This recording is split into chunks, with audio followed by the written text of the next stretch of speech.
Isaiah Shaver is his name, and he's going to come up and lead us in the Pledge of Allegiance. So if you would all stand, please.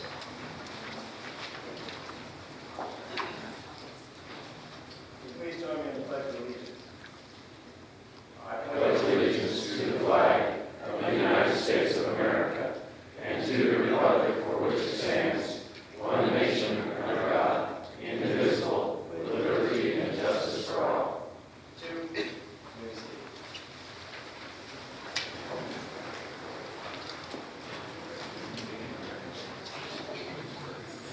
Thank you, Isaiah. He's with Boy Scout Troop 157 at the First Christian Church, and he's going to get his eagle this February. So congratulations, Isaiah. Okay, we'll start off with opening statements as we've done in the past. Unfortunately, Representative Mast isn't able to be with us because of a family function that had a conflict for this morning, but we do have Senator Longbine and Representative Hill, so we'll start with their opening statements.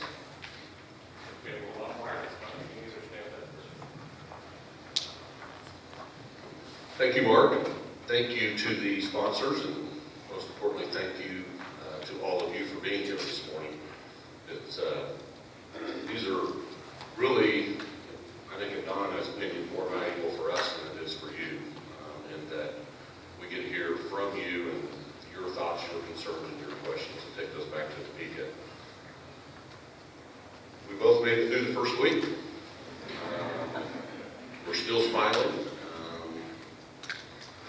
I don't think the team set in quite yet, although trying to get back into the routines is a little more difficult this year than past years.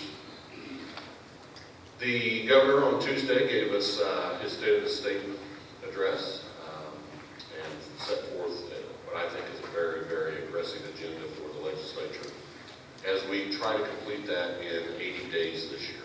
And so there are a number of issues that he has outlined.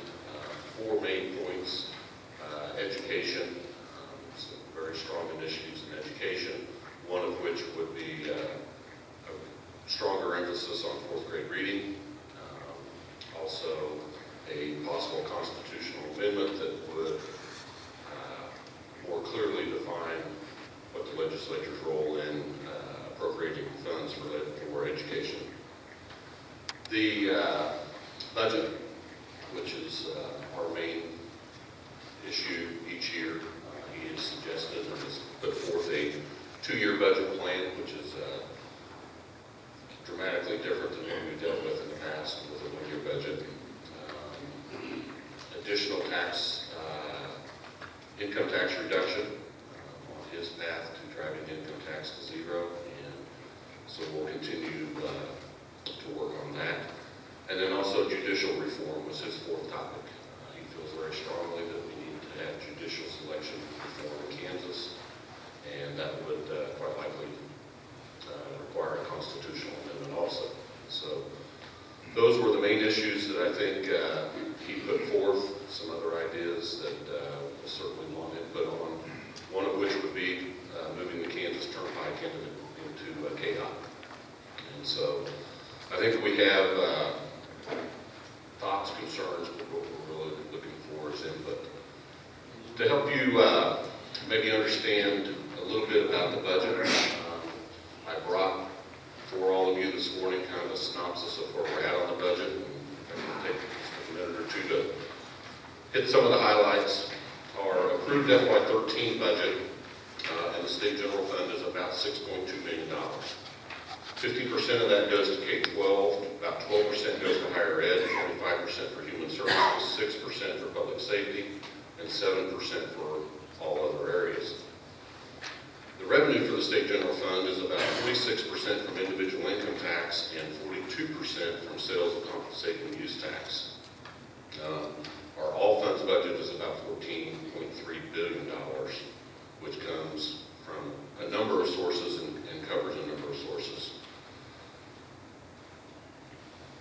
On the second page, on number 4, our consensus revenue estimates.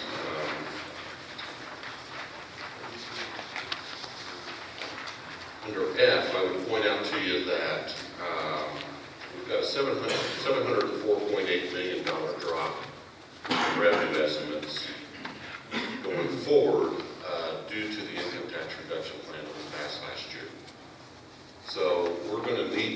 address that, and the governor has put forth some suggestions for that, and we'll need to work through those proposals. We have approximately a $500 million ending balance from last year, so if you look at, on the third page, under B, revenue or expenditure adjustments of $267.3 million are going to be needed to reach a zero ending balance. So that assumes spending all 500 of the carryover, and we need to find an additional $267 million. So we need to either cut $767 million, reduce our reserves, or find some kind of revenue versus expense to balance the budget. So some pretty good reading. I think it's it's not too complicated. I think it lays it out very, very well. So I'd be happy to take any questions on that. With that, I'm going to turn it over to our senior Lyon County delegation. Thank you, Senator Longbine, and add my thanks to all those of you who are here. Thanks for ESU for hosting this and the sponsor organizations. I told Scott earlier, Scott, you're not Scott, you're Chuck. Scott, there you go. Chuck. Chuck, that this has been by far the most intense session beginning for me that I've experienced, and it's a lot different, significantly by virtue of the fact that in the House we've got 53 new faces, and of course, it's sort of like we're all freshmen again because we have so many new people, and the place is also substantially different this year, even for those of us who are veterans, because roughly a third of the Capitol is now back open after having been closed for 3 or 4 years. So a lot to learn and get up to speed on as far as people, a lot to reacquaint yourself with the place, and then we have the policy and we have the politics, which there's plenty to offer there. Monday through Thursday, I didn't have a day that was shorter than a 12-hour day. I didn't work on Sunday, but I know Senator Longbine had an intense day on Sunday. And already this week, we've had, to varying degrees, but I've been in very substantial discussions on economic development, on judicial selection, on the budget, and so it's begun. All of my committees have met. I'm on basically all new committees.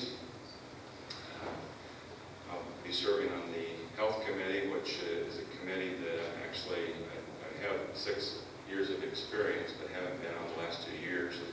I'm delighted to be back on that committee and have to acknowledge and express my appreciation to Speaker Pro Tem Mast for helping advocate for getting me back in that position.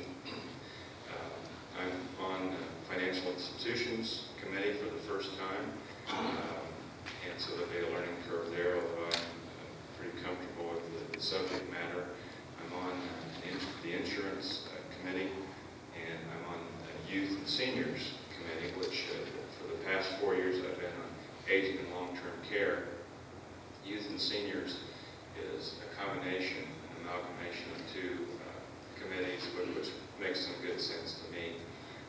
I'm in a new office on the 4th floor, 452 South, after having been on the 5th floor the last couple of years.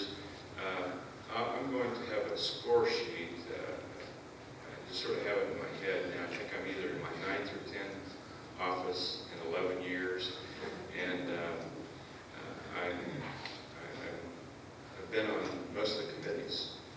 some reason, they keep moving me around. And yeah, I have had a pretty uncanny ability to support the wrong candidate for speaker.